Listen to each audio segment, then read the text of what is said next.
You know, it's interesting. This week we started something new. We're meeting once a month. We're meeting with a different class of the school, and we met all week with the 7th graders. And we're going to help them do, just to start, how are we going to take a message, and we're very in-depth on the gospel reading for this day. And the gospel reading is my text for the sermon, and this gospel reading, I'll go through it in detail, but the gist of it is Jesus challenges us to be creative. And I said, in many ways, one of my favorite expressions is thinking outside the box. Have you heard that expression? So what we did was the 7th graders, we made a giant box, and the challenge was to come out of the giant box and do something that, a unique way that they could be creative in service to God. You want to play the video?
They had fun making that video. You probably couldn't see all the different things. Some of them are better artists than others, and some were, had a harder time putting exactly what their thing they could do for something.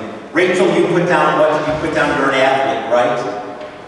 And that was, the most common one of the 7th graders, subject to sports. I know Leah put down, I'm a football player. That's a lot of guts for a girl to put down, I'm a football player. She is the quarterback of the girls' flag football team, that we have here. But actually, the best one that I liked is Fabiana, who did the very last one. And did you know what she put down? She said, I'm unique. And that's partially where I was going with this idea of doing this. And it ties in with this, my sermon text is this reading from this very unusual parable. And in fact, you read it quickly through and you say, what in the world is Jesus doing? He's commending this cheat, this crook, this no good worker. And here's the story. I'll go back over it in detail. What Jesus is doing here, he tells this parable about a landowner. And he has a business manager. And so what happens, he hears the business manager is basically incompetent. He calls him in and said, you're incompetent and you're fired. Give me your books so that, things. And he was going out and settling up the accounts. And he goes to the first person that owes commodities or something to his boss and says, how much do you owe my master? And he said, 800 gallons of olive oil. Well, why don't you take the bill and change it to 400? I bet that guy's thinking, wow, this is my lucky day. My debt is cut in half. Then he goes to the next person, how much do you owe my master? 1,000 bushels of wheat. Change the bill and make it 800. And so on and so on. It goes throughout all there.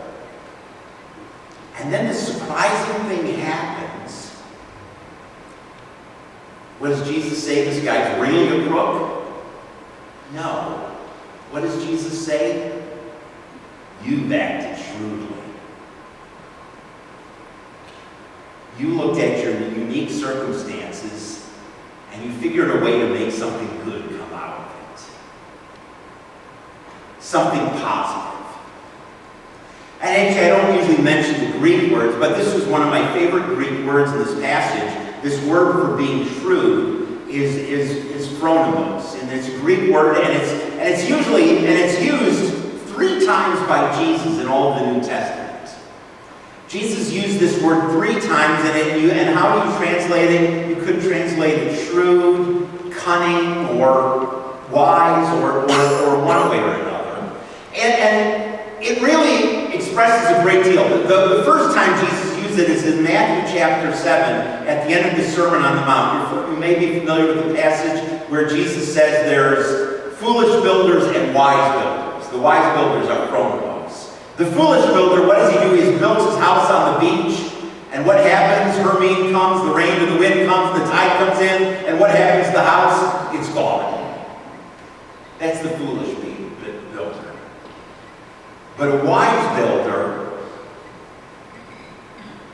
builds his house on the rock, puts Jesus' words into practice into his life, and you know what happens when the rain comes, the wind blows, and the tide comes in? You know what happens to the house? It's solid.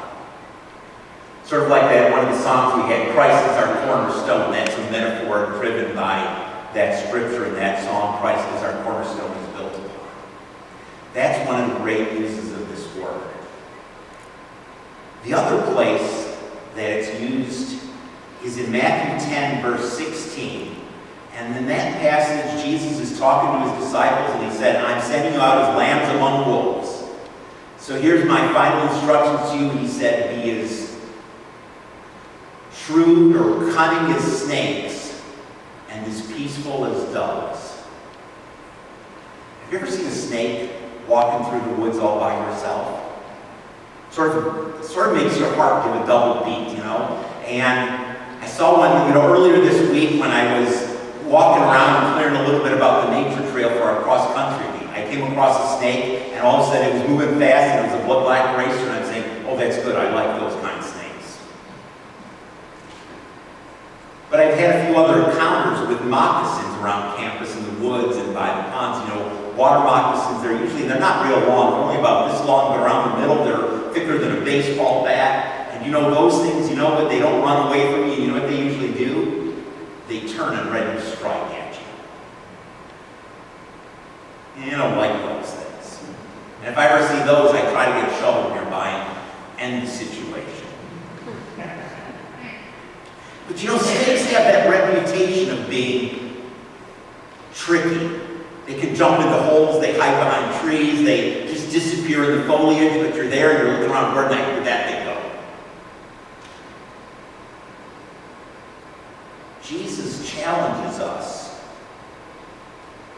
to be shrewd as a snake.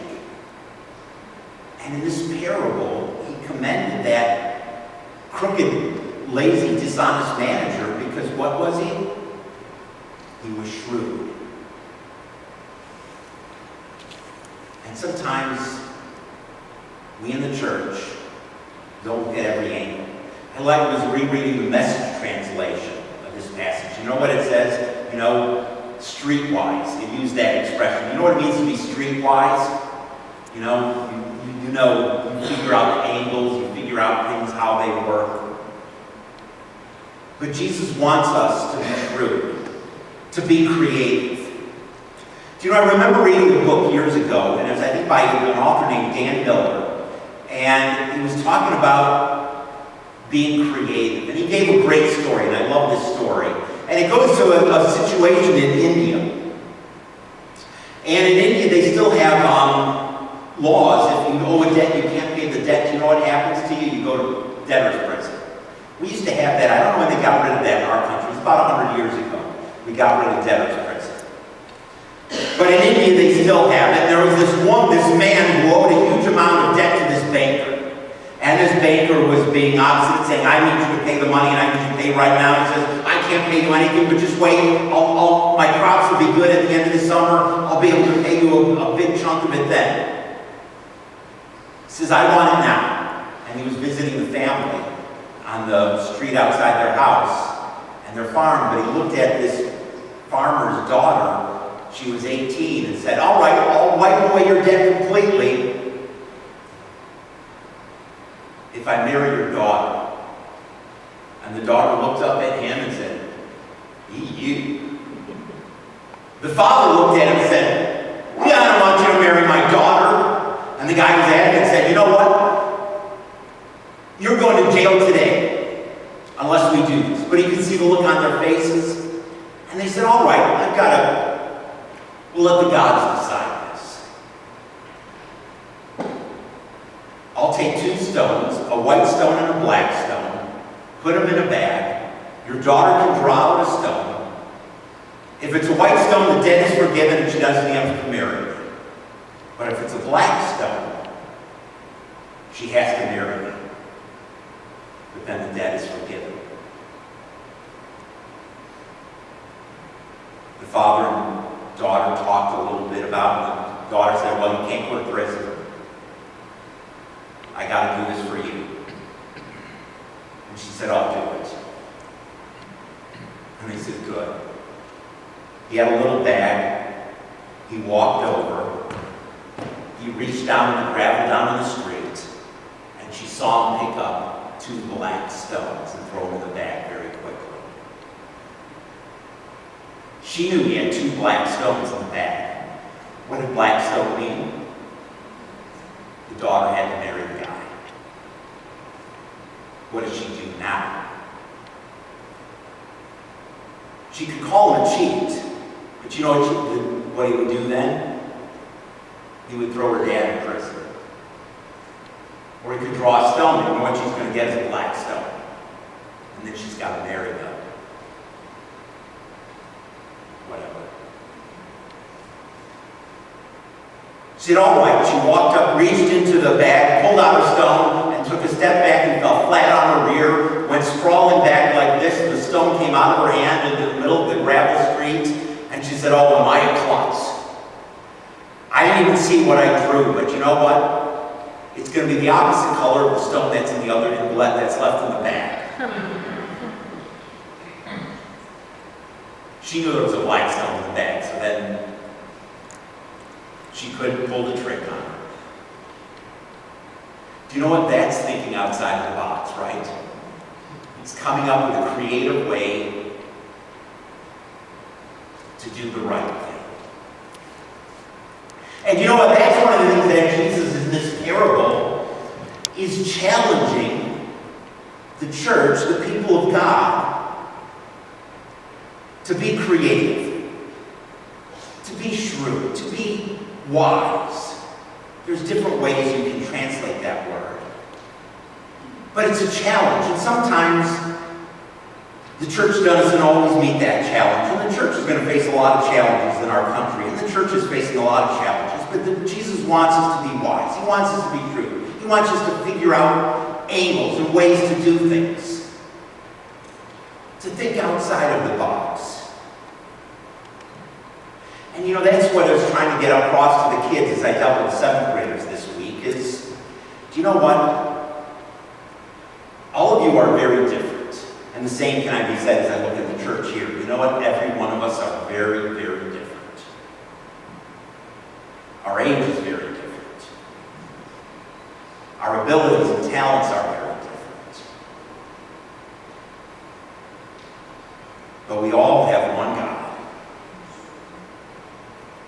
And God wants us to be faithful and challenges us to go into the world and to do the best we can for Him. To not always say, well, that's the way we've always done it, but to be ready to think and analyze our actions, our motives, and to think outside the box. Do you know what's the greatest outside the box thinking, though, ever when I think about it? Jesus did it. And you know what's the greatest outside the box thinking I've ever heard of? It's the cross.